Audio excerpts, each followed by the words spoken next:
الحمد للہ رب العالمین والصلاة والسلام علی رسولہ الکریم اما بعد فاعوذ باللہ من الشیطان الرجیم بسم اللہ الرحمن الرحیم یوصیکم اللہ فی اولادکم للذکر مثل حظ الانثیین فإن كن نساء فوق اثنتين فلهن ثلثا ما ترك وإن كانت واحدة فلها النصف ولأبويه كل واحد منهما السدس مما ترك إن كان له ولد فإن لم يكن له ولد وورثه أبواه فلأمه السدس فإن كان له إخوة فلأمه السدس من بعد وصية يوصي بها أو دين آباؤكم أبناؤكم لا تدرون أيهم أقرب لكم نفعا فريضة من الله إن الله كان عليما حكيما صدق الله العظيم. حمد و صلاۃ کے بعد رسول پاک علیہ الصلوۃ والسلام کی خدمت عالیہ میں ایک دفعہ ہدیہ درود پیش کریں. صلاۃ و سلام علیک یا سیدی رسول اللہ وعلی آلہ وصحبہ اجمعین. میں سب سے پہلے آپ کے امام و خطیب اور جملہ نمازی حضرات کو خراج تسلیم پیش کرتا ہوں. آپ حضرات نے خالصتاً ایک علمی مجلس کا انتظام کیا ہے اور موضوع بھی ایسا رکھا ہے کہ جو ہر فرد ہر گھر کی ضرورت ہے. وراثت آج کا ہمارا موضوع ہے.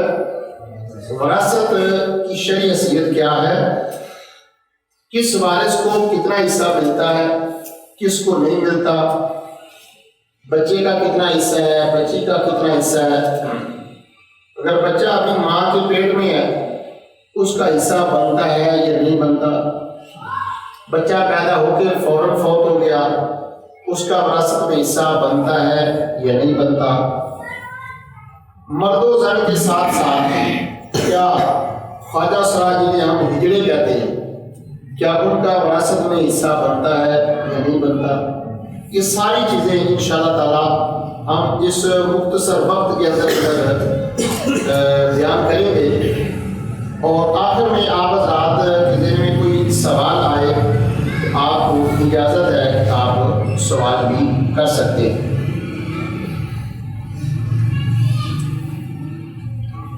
وراثت کو تقسیم کرنا یہ بھی فرض ہے شرعی طور پر. ہر حقدار کو اس کا حصہ دینا فرض ہے. یہ اللہ کا حکم بھی ہے, پیارے رسول کا بھی حکم ہے, اور اس کے اندر حقوق العباد کا مسئلہ بھی ہے. یعنی اللہ رسول نے بھی فرمایا کہ یہ کام کرو اور بندوں کا حق بھی ہے.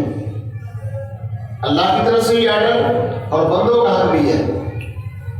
نماز یہ اللہ کا حکم ہے, اس میں حقوق العباد کا مسئلہ نہیں ہے.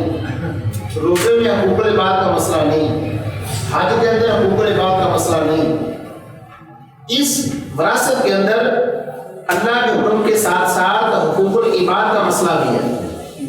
یعنی آپ یوں بھی کہہ سکتے ہیں کہ اس میں ڈبل ذمہ داری ہے اور لوگ اس کو اہمیت نہیں دیتے.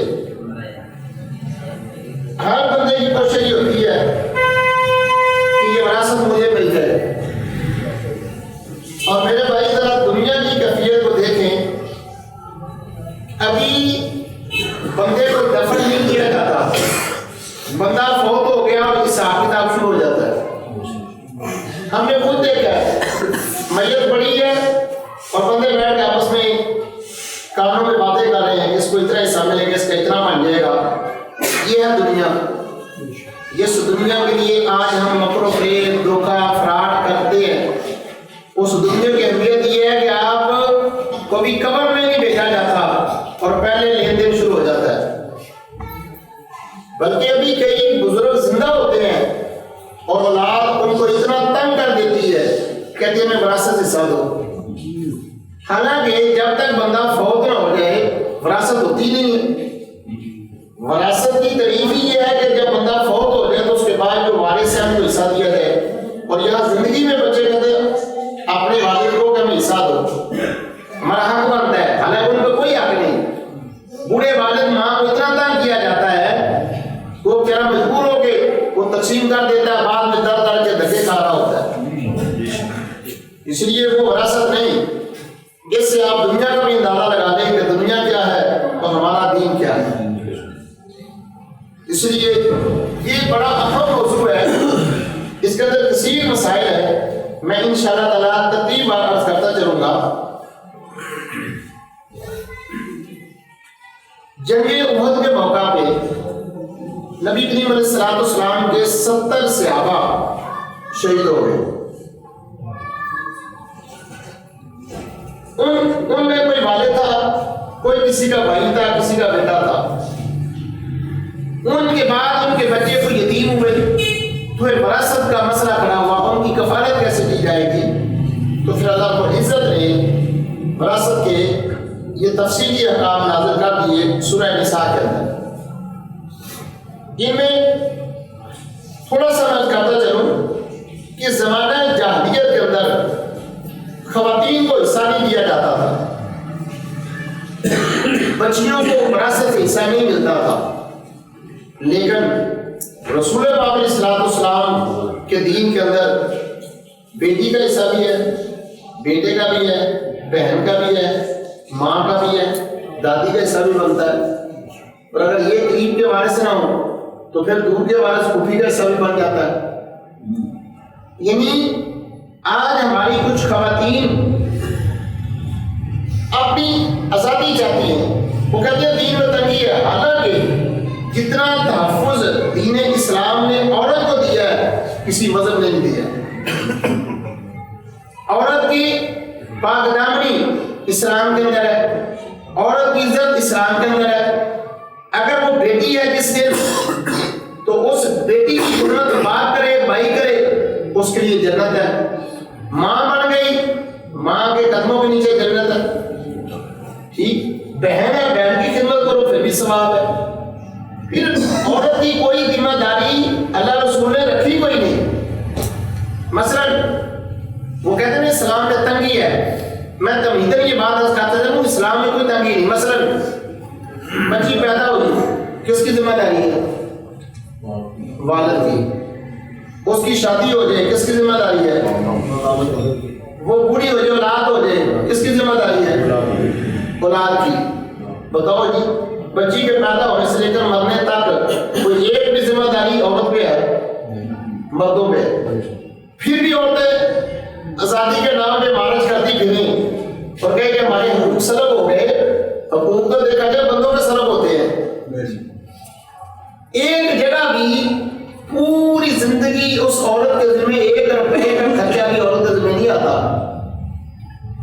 شادی ہے، کھانا پینا رہائش ٹوٹل بندوبست خاوند کی ذمہ داری ہے۔ ماں بوڑھی ہو گئی، اولاد ہو گئی، ٹوٹل ذمہ داری بیٹے کی ہے۔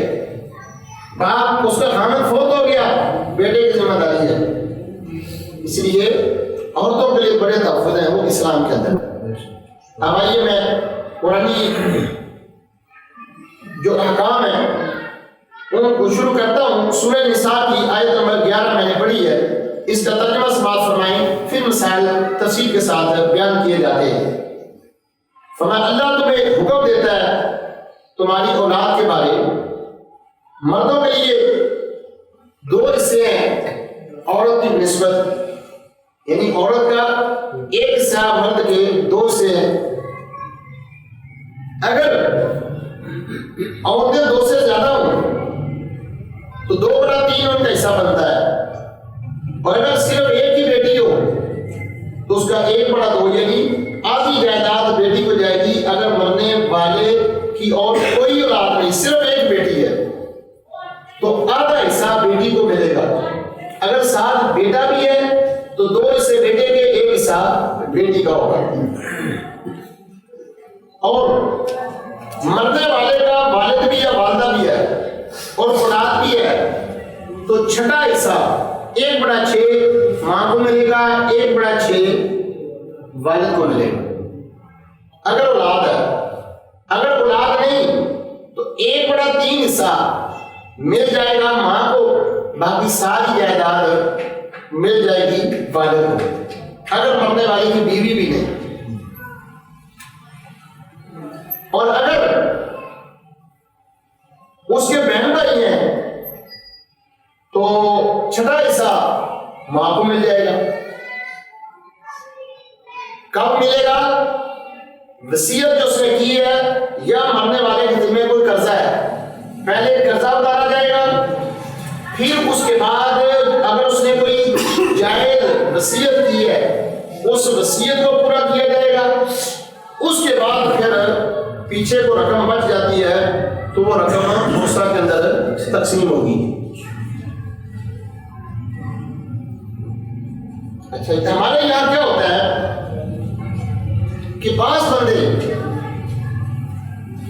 کسی ایک بیٹے کو زیادہ دے دیتے ہیں، دوسروں کو نہیں دیتے،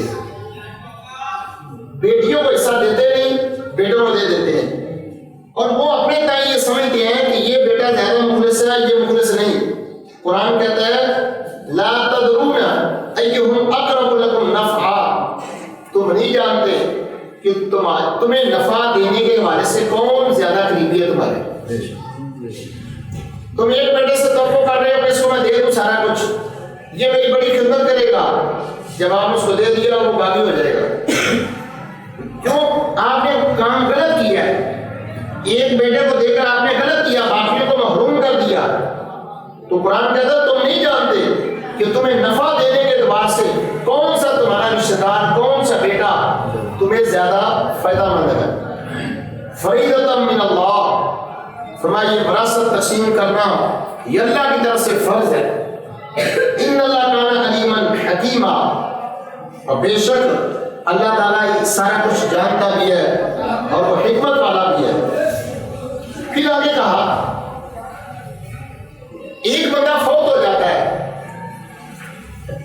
اس کے بچے بھی ہیں، بیوی بھی ہے، تو بیوی کو 1/8 حصہ ملتا ہے، 8واں حصہ، باقی اولاد کو چلا جائے گا۔ اگر مرنے والے کی اولاد نہیں تو پھر بیوی کو 1/4 حصہ ملتا ہے، یعنی چوتھا، کل جائیداد میں سے چوتھا حصہ بیوی کو ملے گا۔ اب اسی طرح اگر بیوی فوت ہو جائے اور اس مرنے والی بیوی کی اولاد بھی ہے تو پھر خامن کو 1/4 یعنی چوتھا حصہ ملے گا۔ اگر اس بیوی کی اولاد نہیں ہے تو پھر خامن کو 1/2 یعنی آدھا حصہ ملے گا۔ ٹوٹل جائیداد کا آدھا حصہ خامن کو مل جائے گا اس صورت میں کہ جو عورت فوت ہوئی ہے اس کی اپنی کوئی اولاد نہیں ہے۔ اس کے بعد یہ جو 11 اور 12 نمبر آیت ہے اس میں تفصیلی احکام ہے۔ جو شخص ان آیات بینات پہ عمل کرتا ہے تو اللہ کہتا ہے تلک حدود اللہ، وراثت کو تقسیم کرنا یہ اللہ کے حکموں میں سے ایک حکم ہے۔ تو رب کہتا ہے جس نے میرے ان حکموں میں سے جو میں نے تمہیں لازم کیے وراثت کے حکم پر عمل کرتا ہے، وَمَن يُطِعِ اللَّهَ وَرَسُولَهُ، اللہ رسول کی اطاعت کرتا ہے، يُدْخِلُهُ جَنَّاتٍ تَجْرِي مِن تَحْتِهَا الْأَنْهَارُ خَالِدِينَ فِيهَا، رب فرماتا ہے میں اس بندے کو اس پیاری جنت میں داخل کروں گا جس کے نیچے نہریں جاری ہیں۔ اب یہ چھوٹا کام نہیں، اللہ کہہ رہا ہے یہ میری حدیں ہیں۔ کون سی؟ یہ جو وراثت ہے، جو وائلیشن کرے گا، جو ان حدوں کو توڑے گا، اس کی آگے سزا بھی آ رہی ہے۔ پہلے ان لوگوں کا ذکر ہے کہ جو فوت ہونے والے بندے کی وراثت کو ذمہ داری سے تقسیم کرتے ہیں، وہ والد ہے، بھائی ہے، بیٹا ہے، کوئی عزیز رشتہ دار ہے، برادری میں، محلے میں بڑا آدمی ہے، بیٹھ کر قرآن و سنت کے مطابق جو تقسیم کر دیتا ہے، اللہ رب العزت اس بندے کے بارے فرماتے ہیں میں اس کو جنت دوں گا جس جنت کے نیچے نہریں جاری ہیں خالدین فیہا، اور وہ بندے ہمیشہ ہمیشہ اس جنت میں رہیں گے۔ آج چند تگوں کی خاطر، دو چار ملے کی خاطر ہم اپنی اتنی پیاری جنت ضائع کر لیتے ہیں، ہم غلط بیانی کرتے ہیں، دھوکہ کر جاتے ہیں، وراثت کی تقسیم میں گڑبڑ کر جاتے ہیں، اور ہم ہمیشہ نعمتوں والی جنت جس میں ہمیشہ ہمیشہ مومن رہنا ہے وہ ہمارے ہاتھ سے نکل جاتی ہے۔ یہ بھی ہمارے ہاتھ میں رہتی نہیں، کتنے دن رہے گی، 2 سال 10 سال 20 سال اپنے مٹی میں چلے جانا۔ کتنے بندے اس محلے میں تھے، اب نہیں ہے۔ آپ لوگ بیٹھے ہیں، آپ کے باپ دادے پردادے ادھر نہیں ہے اس وقت، حالانکہ زمینیں ان کی تھی، گھر ان کے تھے، وہ آپ کے پاس ہیں۔ پھر اس کے بعد فرمایا ذالک الفوز العظیم، کتنی بڑی کامیابی ہے، کتنی بڑی کامیابی ہے۔ اللہ نے چھوٹی صرف کامیابی نہیں کہا، فوز العظیم، فرمایا یہ بہت بڑی کامیابی ہے۔ کیوں؟ کہ جس نے دیانتداری سے وراثت کو تقسیم کر دیا وہ بندہ کامیاب ہے۔ اور بندہ یہاں کسی سے دھوکہ فریب کر کے 2 4 مرلے آگے پیچھے کر کے سمجھ ہم کامیاب ہو گئے، ہم نے کیس جیت لیا عدالت سے۔ ویسے میں آپ کو بتاؤں، 2 بندے کیس لڑ رہے ہوتے ہیں عدالت میں پراپرٹی کا، دونوں کو پتا ہوتا ہے کہ میں جھوٹا ہوں یا یہ سچ ہے، پتہ ہوتا ہے۔ یہ کیسے ہو سکتا ہے کہ بندے کو پتا نہ ہو کہ میں غلط ہوں یا صحیح ہوں، لیکن ضد میں، اناد میں، لالچ میں، طمع میں وہ ڈٹے رہتے ہیں۔ پتہ ہے وہ بعد میں کیا کہتے ہیں کہ کیس ہم نے جیت لیا جی، حالانکہ اللہ کی بارگاہ میں ہار چکا ہے۔ پیسے دے کر دھوکہ فریب کر کے ایک بندہ کیس جیت گیا، اسے 2 مرلے مل گئے، 4 مرلے مل گئے، مکان اس کی ملک میں آ گیا، وہ سمجھتا ہے میں کامیاب ہو گیا۔ میرا رب کہتا ہے نہیں، ایسے کامیاب نہیں ہوتے۔ کامیابی کیا ہے؟ کامیابی یہ ہے کہ قرآن حدیث سامنے رکھ کر تقسیم کرو۔ جس نے اس تقسیم کو صحیح مان لیا، صحیح تقسیم کر لی، میرا رب کہتا ہے ذالک الفوز العظیم، اصل میں سب سے بڑی کامیابی وہ لے گیا، اصل دولت وہ لے گیا، اصل دولت وہ شخص لے گیا جس نے دیانتداری کے ساتھ پراپرٹی کو تقسیم کر دیا۔ اور جس نے ایسے نہ کیا، سنے آگے، وَمَن يَعْصِ اللَّهَ وَرَسُولَهُ، جس نے اللہ اور اس کے رسول کی نافرمانی کی۔ میں نے شروع میں بتایا تھا نا کہ جائیداد کی تقسیم میں 3 چیزیں ہیں، اللہ کا حکم ہے، ہمارے رسول کا حکم ہے، اور حقوق العباد ہے۔ نماز میں اللہ رسول کا حکم ہے، حقوق العباد نہیں ہے۔ سمجھ رہے بات؟ ایک بندہ نماز پڑھے، روزہ رکھے، حج کرے، اور پراپرٹی میں ڈنڈی مارے، وہ نماز روزہ اس کے کام نہیں آئے گا کل۔ قرآن کہتا ہے جس نے اللہ رسول کی نافرمانی کی، وہ یتعدی حدودہ، اور اللہ کے حدوں کو توڑا، قرآن و سنت کے مطابق جائیداد کو تقسیم نہ کیا، یہ اللہ کی حدوں کو توڑنا ہے۔ یدخل نارا خالدا فیہا، اللہ اس کو دوزخ میں داخل کرے گا اور ہمیشہ رہے گا۔ ادھر پہلے کیا کہا؟ جس نے دیانتداری سے شریعت محمدی کے مطابق جائیداد کو تقسیم کیا، اللہ فرماتا ہے ہمیشہ جنت میں رہے گا، اور جس نے غلط تقسیم کی فرمایا وہ بھی ہمیشہ رہے گا، لیکن کہاں رہے گا؟ دوزخ میں۔ وَلَهُ عَذَابٌ مُّهِينٌ، ہلکا عذاب نہیں، خالی عذاب نہیں کہا، ادھر کا فوز العظیم، بڑی کامیابی، اور یہاں کا وَلَهُ عَذَابٌ مُّهِينٌ، فرمایا دردناک عذاب ہوگا اس بندے کو، ہلکا عذاب نہیں، تکلیف دہ عذاب، دردناک عذاب ہوگا اس بندے کو جس نے جائیداد کی تقسیم کے اندر گڑبڑ کی۔ بندے سمجھتا کامیاب ہو گئے، نہیں، اصل میں ناکام ہو گیا بندہ۔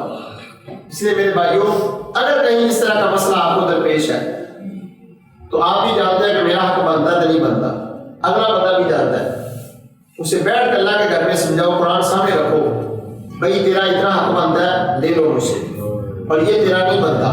محلے کے سیانے 4 بندے بیٹھ گئے، برادری کے بزرگ بیٹھ گئے، اسے کہو بھائی ایک تو مرلہ تیری آخرت تباہ کر دے گا، تیری نمازیں روزے 1 مرلہ لے جائے گا،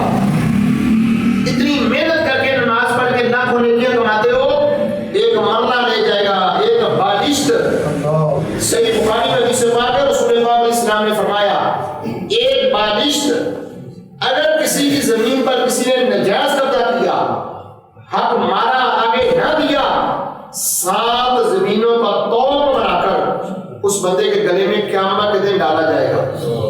اللہ فرمائے گا یہ ہے وہ زمین، اٹھا اس کو، اس زمین کا جس پر قبضہ کیا ہے اسی زمین کا لعنت کا توق بنا کر اس کے گلے میں ڈالا جائے گا۔ کہے گا اللہ فرمائے گا اس کو اٹھاؤ ذرا، لیکن نہیں اٹھا سکے۔ تو کیوں آپ اتنی پیاری زندگی کو خراب کر رہے ہیں؟ جنت قبر جنت کا باغ ہے مومن کے لیے، جو ہی آنکھ بند ہونی ہے، ایماندار ہے، صالح ہے، قبر میں پہنچا، جنت ہے اس کے لیے۔ وہ قیامت کا انتظار کیوں کرے؟ اس کے لیے تو جنت شروع ہو گئی قبر میں جاتے ہی، اس کے لیے جنت ہے۔ قبر ہو یا حشر کا میدان ہو، اسے پریشانی نہیں، لیکن اس صورت میں ہے کہ دیانتداری کے ساتھ اپنے معاملات کو پایہ تکمیل تک پہنچائے۔ اسی لیے وراثت کی تقسیم یہ اللہ رسول کا حکم ہے، حقوق العباد کا مسئلہ ہے۔ اس کے بعد وراثت کے احکام، ایک بندے کا حصہ نکالا جائے تو شریعت اندر یہ بھی موجود ہے۔ 100 وارث ہے، 100 کا حصہ نکالنے میں شریعت موجود ہے۔ وہ طے ہمارا شارٹ ہے، ورنہ آپ مجھے بتائیں ایک بندہ فوت ہے، اس کے فلاں فلاں وارث ہیں، بحمد تعالیٰ بھی میں آپ کو اسے نکال کے دے دوں گا، اس کا اتنا، اس کا اتنا، اس کا اتنا، اس کا اتنا، اس کا بنتا ہے۔ یہ صرف اسلام کے اندر ہے۔ ایک بندے کا حصہ موجود ہے، ایک بچے کا حصہ بھی۔ کتنا اسلام انسانوں کا محافظ مذہب ہے۔ آپ سنیں ذرا، نبی پاک علیہ الصلوۃ والسلام کا یہ فرمان سنن دارمی کے اندر موجود ہے۔ پہلے آقا علیہ الصلوۃ والسلام نے ارشاد فرمایا، اذ استحل الصبی صلی علیہ وقل صاحب۔ نبی علیہ السلام نے فرمایا کہ ایک بچہ پیدا ہوا، اس نے سانس لیا یا آواز نکالی، چیخ ماری، فوت ہو گیا۔ نبی علیہ السلام نے فرمایا کہ اس بچے کا بھی وراثت کے اندر حصہ موجود ہے۔ یعنی مثلا ایک بندہ فوت ہو گیا ہے، اس کی اہلیہ حاملہ ہے، اس کا بچہ پیدا ہوا، اس کا بچہ پیدا ہوا، سانس لی، فوت ہو گیا، اس بچے کا حصہ اتنا ہی نکالا جائے گا جتنا ایک زندہ سے تو عافیت والا بچہ موجود ہے، اس کا حصہ نکالا جائے گا۔ اس بچے کا حصہ نکال کر پھر دیکھا جائے گا اس بچے کے کون کون وارث ہیں، اور پھر ان وارثوں میں حصہ تقسیم ہوگا۔ یہاں تک شریعت کا حکم ہے۔ اس سے آگے مسئلہ سنیں، ماں حاملہ، باپ فوت ہو گیا، اب اللہ کی مرضی ہے بیٹا یا بیٹی ہے، اس ماں کے پیٹ کے اندر جو حمل ہے، اس حمل والے بچے کا حصہ بھی تقسیم کرتے وقت علیحدہ کر کے رکھا جائے گا۔ ابھی وہ بچہ دنیا میں آیا نہیں، ماں کے پیٹ میں ہے، تو ہمارا دین یہ کہتا ہے کہ ماں کے پیٹ کے اندر بھی جو بچہ ہے، اس بچے کا بھی وراثت کے اندر حصہ موجود ہے۔ کتنا تحفظ ہے اسلام کے اندر انسان کا۔ ابھی وہ آیا نہیں، پیدا ہوا نہیں، ماں کے پیٹ میں ہے، اور اس کے کھانے پینے کا بندوبست ہو رہا ہے۔ آپ سمجھیں نا مسئلہ، یہ کتنا شاندار پیارے آقا علیہ الصلوۃ والسلام کا دین ہے کہ ہم دنیا میں آئے نہیں لیکن ہمارا حصہ وراثت میں موجود ہے۔ تو حکم یہ ہے کہ والد فوت ہو گیا، بیگم اس کی حاملہ ہے، تو اس ماں کے پیٹ میں جو بچہ ہے وراثت تقسیم کرتے وقت اس کا حصہ رکھا جائے گا، بچے کا حصہ رکھا جائے گا، کیونکہ بچے کا حصہ تو تھوڑا بعد میں تقسیم کر کے واپس لینا مشکل ہوگا، اس لیے حکم ہے کہ بیٹے کا حصہ رکھ لیں۔ اگر بیٹی ہوتی ہے تو پھر جو زیادہ ہے پھر تقسیم کر دیں، اگر بیٹا تو جتنا حصہ رکھا اس کو دے دیں، یہ پیدا ہوتا ہے۔ اللہ اکبر۔ پھر اس کے بعد ہمارے ایک بات بڑی مشہور ہے کہ جی خواجہ اسلاؤں کا حصہ وراثت میں کوئی نہیں ہوتا، یہ کو ہم دوسرے کہتے ہیں، ہجڑے کہتے ہیں۔ ہمارے دین کے اندر ان کا حصہ بھی موجود ہے۔ کوئی ایسا مرد، عورت، بچی، بچہ، بزرگ، جوان، خواجہ اسرا، ہر ایک حصہ دین محمدی کے اندر موجود ہے۔ اب خواجہ اسرا کی تین قسمیں ہیں۔ ایک ان میں مردوں کی علامتوں والے خواجہ اسرا ہیں، ایک عورتوں کی علامتوں والے خواجہ اسرا ہیں۔ اس کو مرد خواجہ اسرا کہا جاتا ہے، اس کو عورت خواجہ اسرا کہا جاتا ہے۔ مؤنث خنثی بھی کہا جاتا ہے ان کو۔ اور ایک وہ خواجہ اسرا ہوتے ہیں کہ جو مرد و زن کی درمیانی صورت ہوتی ہے، ہر ایک کا حصہ شریعت کے اندر موجود ہے۔ اگر کسی کے ہاں ایسا بچہ پیدا ہوا کہ وہ خواجہ اسرا ہے، ہجڑا ہے، لیکن اس کی علامتیں مردوں والی زیادہ غالب ہے، اس کو حصہ بیٹے والا دیا جائے گا۔ اگر اس کے اندر عورتوں والی علامتوں کا غلبہ ہے تو اس کو حصہ عورتوں والا دیا جائے گا۔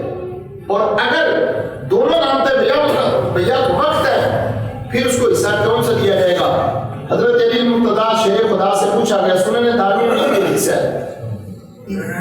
کہ حضرت علی سے پوچھا گیا، ایک ایسا بچہ پیدا ہوا ہے کہ جس کے اندر دونوں علامتیں موجود ہیں، مردوں والی بھی عورتوں والی بھی، اس کو کون سا حصہ دیا جائے گا، مرد والا یا عورت والا؟ تو حضرت علی شیر خدا نے فرمایا حیث یقول، فرمایا کہ جس راستے سے پیشاب کرتا ہے وہ دیکھا جائے گا کہ مرد والا ہے یا عورت والا ہے، اس حساب سے اس کو حصہ دیا جائے گا۔ یہ حدیث ہے۔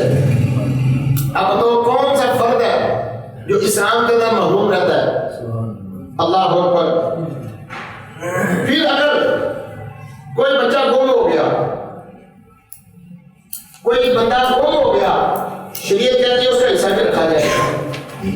وہ تو گم ہو گیا، پتہ نہیں کہاں گیا، کہتے ہیں اتنی دیر تک اس کا حصہ نکال کر علیحدہ رکھا جائے گا کہ اس عمر کے بندے جب فوت ہو جائے، عموماً جیسے ہمارے 60 70 80 سال کے اندر اندر بندے فوت ہو جاتے ہیں، کہ اتنا عرصہ اس کا حصہ نکال کر علیحدہ رکھا جائے۔ ہو سکتا ہے بندہ آ جائے، نہیں آتا تو پھر جو وارث زندہ ہو گئے ان میں وہ تقسیم کر دیا جائے۔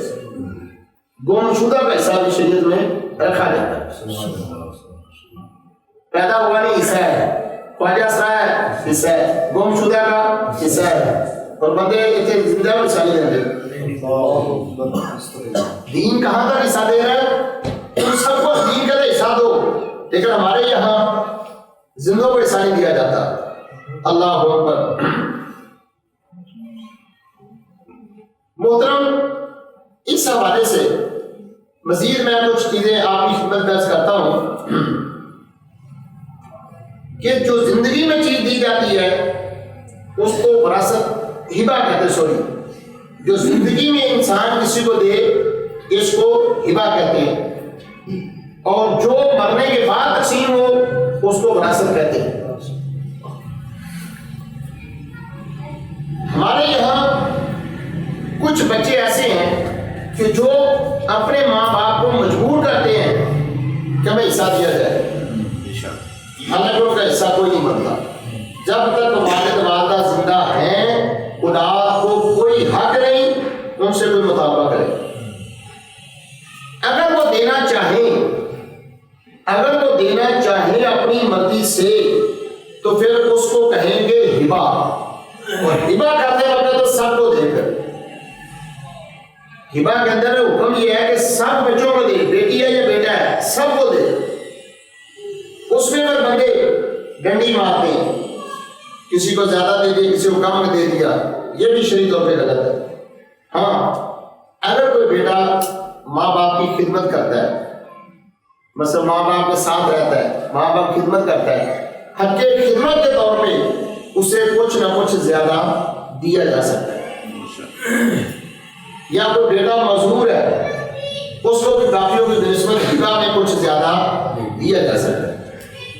کوئی دین کی خدمت کر رہا ہے، اس کے وسائل کم ہیں، اس کو بھی اس وجہ سے کچھ زیادہ ہبہ میں دیا جا سکتا ہے۔ بصورت دیگر ہبہ کے اندر برابری ہے، بیٹا ہے یا بیٹی ہے سب کو برابر دے، کسی کے ساتھ کمی بیشی نہ کرے۔ ہمارے یہاں سب سے بڑا مسئلہ ہے، ہم اپنی بیٹیوں کو وراثت حصہ نہیں دیتے۔ ظلم یہ کرتے ہیں کہ والد ہے نا، والد عموماً پراپرٹی والد کی ہوتی ہے، بہت کم خواتین کی پراپرٹی ہوتی ہے، والد کی زیادہ ہوتی ہے۔ والد کیا کرتا ہے؟ والد اپنی بیٹیوں کی شادی کرتا ہے، بیٹوں کی شادی کرتا ہے، لیکن وہ بیٹیوں کو حصہ نہیں دیتا، زندگی میں ہی بیٹوں کو دے جاتا ہے اور اپنی آخرت خراب کر لیتا ہے۔ وہ پتہ کیا سوچتا ہے؟ اگر دیکھیں ہمارے بندوں کی سوچ کیا ہے، وہ کہتا ہے کہ میری جائیداد اگلے گھر چلی جائے گی، میری جائیداد اگر میں نے بیٹی کو حصہ دیا نا تو یہ اگلے گھر میری پراپرٹی چلی جائے گی، حالانکہ وہی بندہ اپنے گھر میں بیٹھ کر اپنی بیوی سے کہہ رہا ہوتا ہے ادھر حصہ لے کر آؤ، اپنی بہو کو کہہ رہا ہوتا ہے بیٹا پیچھے سے حصہ لے کر آؤ، اور اپنی بیٹی کو دینے کے لیے تیار نہیں ہے۔ وہ اللہ کے بندے جب تم نے اپنا جگر کا ٹکڑا آگے دے دیا ہے تو 2 مرلے جگہ اس کو نہیں دیتا ہوں، کیا 2 مرلے جگہ تیری بیٹی سے زیادہ پیاری ہے؟ یعنی سوچ ہی بدل گئی ہے کہ اپنی بیٹی کو حصہ دینا نہیں، اپنی بہن کو حصہ دینا نہیں، اگلے گھر چلی جائے گی اور اگلے گھر سے مطالبہ ہوتا ہے ادھر سے لے کر آؤ۔ کیسی 2 روپیہ ہماری۔ پھر بہنیں اگر حصہ کا مطالبہ کرے نا تو انہیں بھائی پتہ کیا کہتے ہیں، چونکہ والد تو فوت ہو چکا ہوتا ہے، بھائی کہتے ہیں کہ ہم نے آپ کی شادی نہیں کی، ہم نے آپ کو جہیز نہیں دیا۔ تو میرا یہ سوال ہے، کیا بہن کی شادی ہوئی اس پہ خرچ ہوا تو بھائی کی شادی پہ خرچہ نہیں ہوتا؟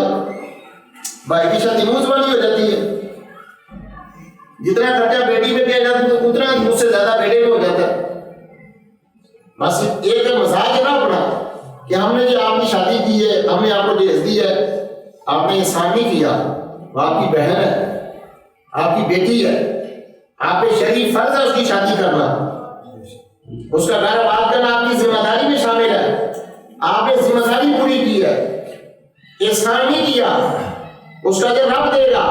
لیکن اگر کوئی والد اپنے بیٹوں کو زندگی میں دے جاتا ہے اور بیٹیوں کو حصہ نہیں دیتا، وہ والد اپنی آخرت تباہ کر کے جا رہا ہے، دنیا سے ظلم کر کے دنیا سے جا رہا ہے۔ اسی لیے بیٹی کا حصہ بنتا ہے، بیٹے کا حصہ بنتا ہے۔ بھائی والد فوت ہو جائے، اب بھائیوں پہ فرض ہے کہ اپنے سب کو دے حصہ۔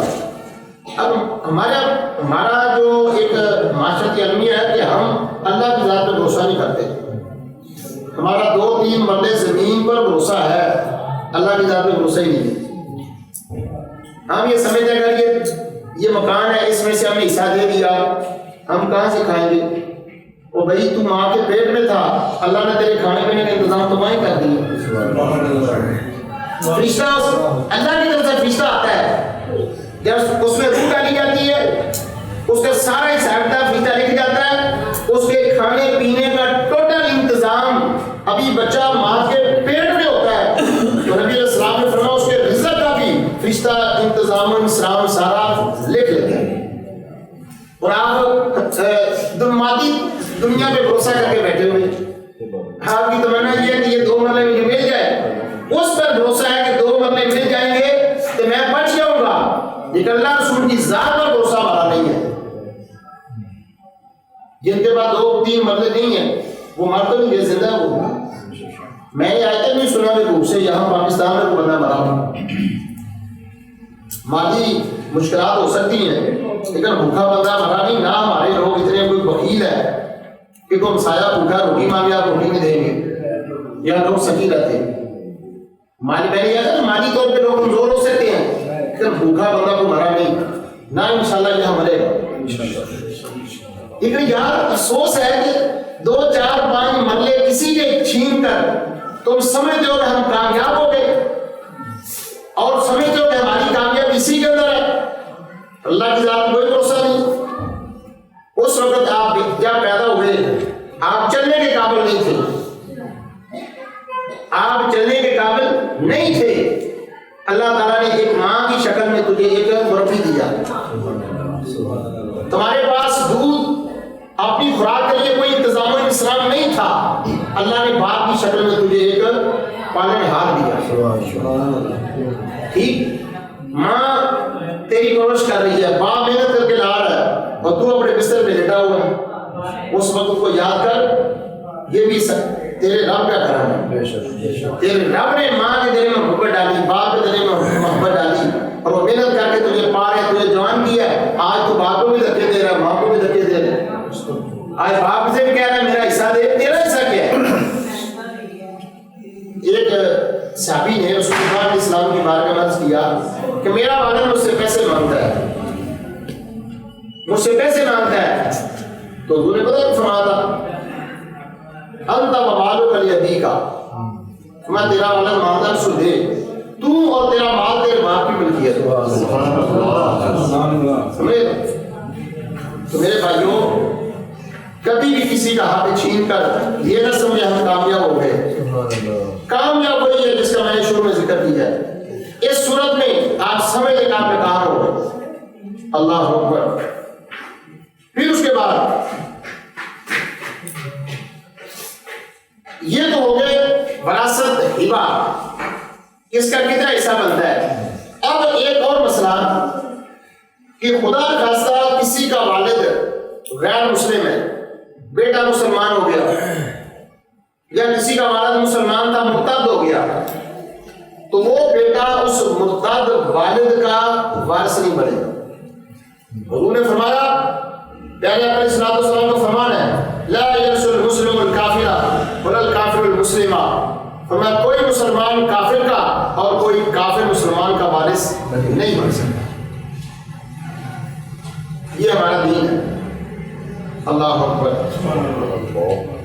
ایک اور اس کے اندر مسئلہ مت کہتا چلوں کہ اگر کسی شخص نے کسی کو وراثت سے محروم کرنے کی کوشش کی, محروم کرنے کی کوشش میں حصے دار بنا, تو میرے پیارے آقا علیہ الصلوۃ والسلام نے ارشاد فرمایا, مشکات کے اندر یہ حدیث پاک ہے, رسول پاک علیہ السلام نے فرمایا, من قطع میراث وارثہ قطع اللہ میراثہ عن الجنہ یوم القیامہ من الجنت یوم القیامہ.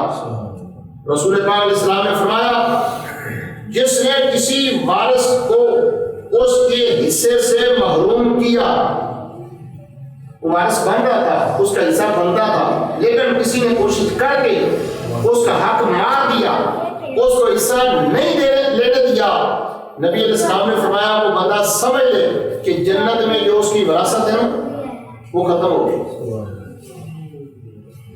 ادھر کسی کو 2 مرلے نہ لینے دیے, اس کا حق بنتا تھا, اس کو 2 مرلے نہیں لینے دیے.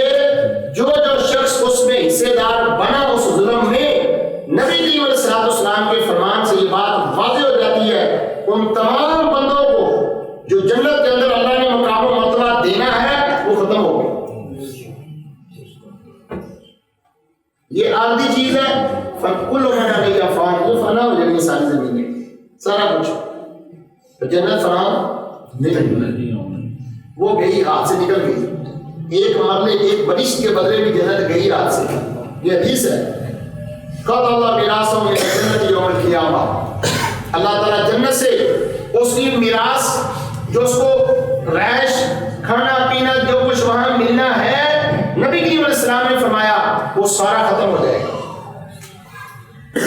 کیوں ہم اپنی عادت خراب کر رہے ہیں؟ ہمیشہ یہاں نہیں رہنا, ہمیشہ وہاں رہنا. کتنی نادانی ہے کہ عارضی زندگی کے بدلے ہمیشہ والی زندگی ہم تباہ کر لیتے ہیں. کیوں جی؟ یہ فانی ہے نا دنیا, اور ہمارے سامنے نمونے ہیں. ہم نے اپنے باپ کا, بھائی کا, بہن کا, ماں کا, دادا نانا کا جنازہ کھایا ہے, 4 بھائی کو کندھا دیا ہے, ہم نے جنازے پڑھے ہیں, ہم نے قبروں میں دفن کیا ہے, پھر بھی بندے بھول جاتے ہیں کہ کوئی مرا ہے. مرک والے وہ پھوڑی پہ بیٹھ کر نا, فاتحہ خانی میں بیٹھ کر یہ سعادتہ بندے کرتے ہوتے ہیں. اللہ اکبر. یہ ہے میرے بھائی دنیا. وہ ایک جگہ میں نے پڑھا کہ کتنا وہ بدبخت انسان ہے کہ جو کسی کی دنیا کے لیے اپنی آخرت خراب کر لیتا ہے. کسی کی دنیا کے لیے اپنی آخرت. باپ کیا کرتا ہے؟ جائیداد اکٹھی کر رہا ہے, کس لیے؟ اپنے بچوں کے لیے. اور اپنا کیا کر رہا ہے؟ تباہ کر رہا ہے.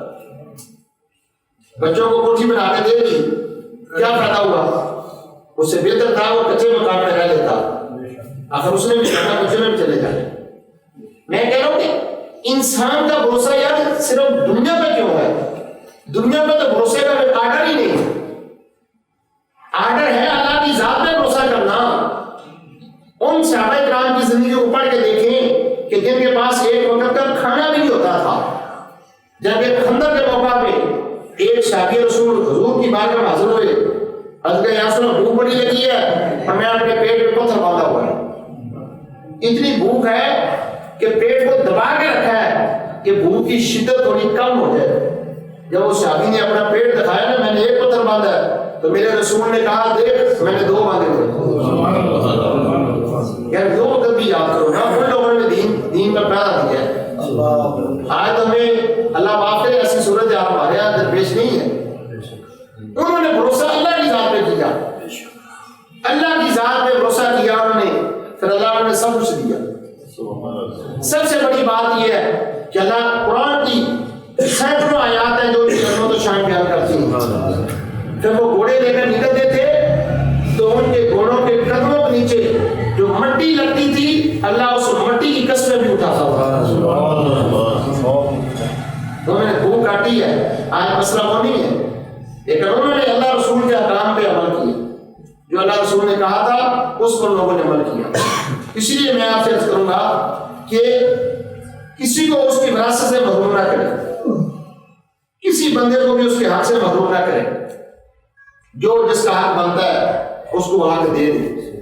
ایک اور بڑا اہم مسئلہ ہمارے یہاں اکثر پیش آتا ہے کہ مثلا اگر کوئی بندہ فوت ہو جاتا ہے، اس کے کچھ بچے بالغ ہیں، بڑے ہیں، کچھ بچے نابالغ ہوتے ہیں، ہم کیا کرتے ہیں مرنے والے کی جائیداد میں سے ہم کہتے ہیں، بڑے کہتے ہیں جی ٹھیک ہے ہم نے 1 لاکھ روپیہ مسجد میں دیا، کوئی لاکھ روپیہ اس کے 10ویں اور 14 میں لگا دیا، یہ جائز نہیں ہے۔ میں آپ کو مسئلے کی وضاحت کر دیتا ہوں۔ جو بچے بالغ ہیں وہ اپنی جائیداد اپنے حصے میں سے مسجد میں بھی دے سکتے ہیں، ختم پر بھی لگا سکتے ہیں۔ جو بچے نابالغ ہیں ان کے حصے میں سے نہ مسجد میں دینا جائز ہے اور نہ ختم چلم پہ خرچ کرنا جائز ہے۔ اور یہ ہمارے یہاں یہ مسئلہ کھڑا ہوتا ہے، اس کی کوئی بندہ پرواہ نہیں کرتا، وہ سمجھتا ہے ایک بڑا بھائی ہے باقی چھوٹے نابالغ ہیں، کہتا کوئی نہیں ہمارا والد اتنے پیسے چھوڑ کر گیا، کیا ہو گیا 2-4 لاکھ مسجد میں دے دو، ختم میں لگا دو، 10واں کر دو، چلم کر دو، تو شرعی طور پہ یہ جائز نہیں ہے۔ مسجد میں دینا تو جائز ہے، چلم کرنا بھی جائز ہے، لیکن وہ جو نابالغ بچے ہیں ان کے حصے میں سے مسجد میں دینا بھی جائز نہیں۔ اگر وہ نابالغ بچے کہیں بھی پھر بھی جائز نہیں ہے۔ کیوں؟ شریعت محمدی کے اندر نابالغ بچے کو کوئی اختیار نہیں ہوتا۔ چھوٹا نابالغ بچہ اگر وہ کہتا ہے کہ ٹھیک ہے میری طرف سے بھی میرا والد فوت ہو گیا، اتنے پیسے مسجد میں دے دو، تو جائز نہیں۔ اس بچے کے حصے میں سے پیسے ختم پر لگانا جائز نہیں۔ ہاں جس دن وہ بالغ ہو جائے گا اس دن وہ مسجد میں لگائے، ختم میں لگائے، جہاں مرضی لگائے۔ تو اس مسئلے کو بھی اپنے رشتے داروں میں دوستوں میں بیان کیا کریں۔ اور اکثر ایسے ہو جاتا ہے کوئی بیٹے بڑے ہیں کوئی چھوٹے ہوتے ہیں، مطلب فوت ہو جاتا ہے، اس لیے نابالغ بچوں کا حصہ جو ہے وہ آپ کسی جگہ خرچ صرف ان کی ضروریات زندگی پر خرچ کر سکتے ہیں، ان کا حصہ کسی اور جگہ خرچ نہیں کر سکتے۔ ایک اور مسئلہ ہمارے یہاں بچوں کو آنکھ کر دیا جاتا ہے، جائیداد سے آنکھ کرنا، یعنی کہنا کہ یہ میرا وارث نہیں ہے۔ آنکھ کرنے کی شرعی صحت کوئی نہیں ہے۔ یہ جو آنکھ کیا جاتا ہے نا جائیداد سے، اس کی شرعی صحت کوئی نہیں۔ اگر کسی والد نے اپنے بیٹے کو زندگی میں آنکھ کر دیا، والد فوت ہو گیا، اس کے مرنے کے بعد وہ بچہ وارث بنے گا۔ کیوں؟ وراثت کا حق اللہ رسول نے دیا ہے، اس بندے نے نہیں دیا، اور کسی بندے کو کوئی حق نہیں کہ اللہ رسول کے معاملات میں دخل اندازی کرے۔ ایک اور مسئلہ، یہ بالغ بچہ جو ہے لے پالک بچہ بھی وارث نہیں بنتا. مثلا اگر کسی کی اولاد نہیں ہوئی، اس نے بچہ لے کر پال لیا اور اس کی بلدیت اپنے نام رکھوا لی، کاغذوں میں تو وارث بن گیا، عدالت کے اندر بھی وارث ہے، پٹوار خانے میں جو بچہ وارث ہے کیونکہ بلدیت جب اس کے نام لکھی گئی وہ انہیں تو نہیں پتا کہ اس کا بیٹا ہے تو نہیں ہے. نمبر 1، جب لے پالک بچہ لیں اس کو پالیں اللہ کی رضا کے لیے، لیکن لے پالک کی ولدیت اپنے نام سے لکھنا جائز نہیں ہے. اس کا اصل جو والد ہے ولدیت اسی کے نام پہ لکھی جائے گی. ایک تو شرعی طور پہ ولدیت لکھنا جائز ہے، اور دوسرا یہ ہوتا ہے کہ اگر اس کی ولدیت آپ لکھ لیتے ہیں، کل کل آپ جب فوت ہوتے ہیں تو آپ کی ساری پراپرٹی اس کے کھاتے میں چلی جائے گی، حالانکہ وہ حقدار نہیں ہے. حقدار آپ کے باقی وارث ہے، بیٹے نہیں تو آپ کے بھائی وارث ہے، بھائی نہیں تو بھتیجے وارث ہے. وہ تو لے پالک تو کسی طرح بھی وارث نہیں نہ بنتا. تو جب ہم ولدیت اس کی لکھ لیتے ہیں اس وقت یہ پرابلم کھڑی ہوتی ہے کہ قانونی طور پہ وارث بن گیا. اب عدالتوں کے اندر تو یہ کاغذ کے ٹکڑے چل رہے ہیں، انہیں کیا پتا یہ کس کا بیٹا ہے. اگر کاغذوں میں، نادرا کے ریکارڈ میں، پٹوار خانے میں، اس کے ولدیت کے خانے میں اس بندے کا نام لکھا ہوا ہے تو آپ جو مرضی کر لیں وہ بچہ وارث بن جائے گا. قانونی طور پہ، شرعی طور پہ وارث لے پالک نہیں ہوتا. تو لہٰذا اگر تو ایسے مسئلہ پیش ہو تو ولدیت نہ لکھیں. اگر کسی نے غلطی سے لکھ لی ہے تو پھر وہ ساتھ یہ زندگی میں یہ بھی اسلام لکھے کہ یہ میرا وارث نہیں شرعی طور پہ، اس کو زندگی میں کچھ دے جائے، مرنے کے وقت، مرنے کے بعد جو جائیداد بچ جائے وہ جائیداد تقسیم ہوگی اس کے اپنے وارثوں میں، لے پالک کو حصہ نہیں ملے گا. تو یہ وہ موٹے موٹے چار مسائل تھے جو میں نے آپ کی خدمت باز کی ہے. ایک مسئلہ اور آتا ہے کلالہ کا. کلالہ اس کا قرآن پاک میں بھی ذکر آتا ہے کہ کلالہ کون سا وارث ہے. ان کا راجل یورث کلالۃ، کہ کلالہ کسے کہتے ہیں. کلالہ کی مفسرین نے کافی تفصیل کی ہے، لیکن جو جس کو ہم کہتے ہیں اتفاقی صورت وہ ہے کہ کلالہ اس انسان کو کہا جاتا ہے کہ جس کے والدین نہ ہوں اور اولاد نہ ہو، وہ کیا ہے کلالہ.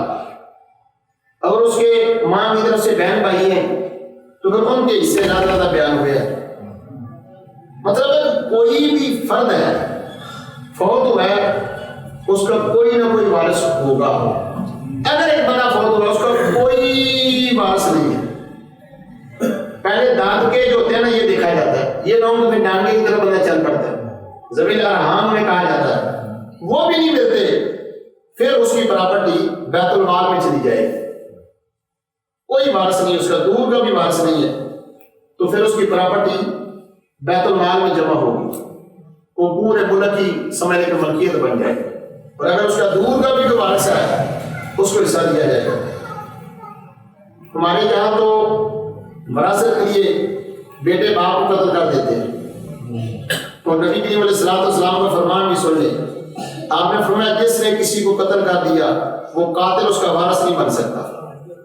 بیٹا نے باپ کو قتل کر دیا تو قاتل جو ہے باپ کا وارث نہیں بنے گا. بھائی کو قتل کر دیا وارث نہیں بنے گا. باپ نے بیٹے کو قتل کر دیا وارث نہیں بنے گا. اس لیے وہ مارے نا والد کو کہ مجھے حصہ مل جائے. اور یہاں یہ واقعہ ہو چکے ہیں. یہ ہائی کورٹ کا جج تھا، ہائی کورٹ کا جو جج تھا تو اس کے والدین کو اس کے بھائی نے قتل کر دیا. لاہور میں یہ واقعہ ہو چکا ہے، یہ کافی سال پہلے کی بات ہے. جج کے والدین کو اس کے بھائی نے اس وجہ سے قتل کر دیا کہ جائیداد کا جھگڑا تھا. دیکھو قتل کر دیا، کتنا بڑا جرم کیا. نہ جائیداد ملی، دنیا میں گئی آخرت بھی گئی. اس لیے میں آپ سے بڑے ادب سے عرض کروں گا کہ آپ حضرات اگر یہ معاملہ تو روز پیش آتے رہتے ہیں، آنا جانا لگا ہوا ہے، ہر گھر کی یہ ضرورت ہے، ہر گھر کا یہ مسئلہ ہے. تو اگر کہیں ایسی صورت پیش آ جائے تو میری بڑے ادب سے گزارش ہے کہ دیانتداری کے ساتھ جس کا جو حصہ بنتا ہے اس کو دے دیں. اچھا ایک اور بات میرے ذہن میں آ گئی، والد فوت ہو جائے نا تو ایک دن سے زیادہ میت لوگ گھر میں نہیں رکھتے، کہ جلدی کرو یار، اس کمرے سے بھی ڈرتے ہیں، پھر والد کے جو پرانے کپڑے ہوتے ہیں استعمال نہیں کرتے اور والد کے پیسے استعمال کر لیتے ہیں، والد کا جو سوٹ اس کے گلے میں ہوتا ہے نا، کہتے ہیں یہ دار کے مول سے نہ دے رہا تو یہ پیسے ادھروں کو دے رہے ہیں، وہ نہیں دیتے، پیسے نکال لیتے ہیں اور پرانے کپڑے جوتی غریب کو دے دو، وہی پیسے بھی تو دو نا، یہ دنیا ہے، ٹھیک ہے۔ ارے بھائی تیرے استعمال والی جوتی کپڑے اولاد استعمال کرنے کے تیار نہیں ہے، یہ ہے اوقات انسان کی، کہتے ہیں جلدی دفن کرو، جس کمرے میں والد کی ڈیتھ ہوتی ہے اس کمرے میں بندے کئی دن ڈرتے نہیں جاتے اور پیسے لینے کے لیے بار بار اس کمرے میں جائیں گے، یہ دنیا ہے۔ اس لیے میری آپ سے گزارش ہے کہ وراثت کے مسئلے میں آپ گڑبڑ نہ کریں، دیانتداری کے ساتھ آپ وہ چیزیں تقسیم کر دیں، اللہ تعالیٰ ہمیں عمل کی توفیق عطا فرمائے۔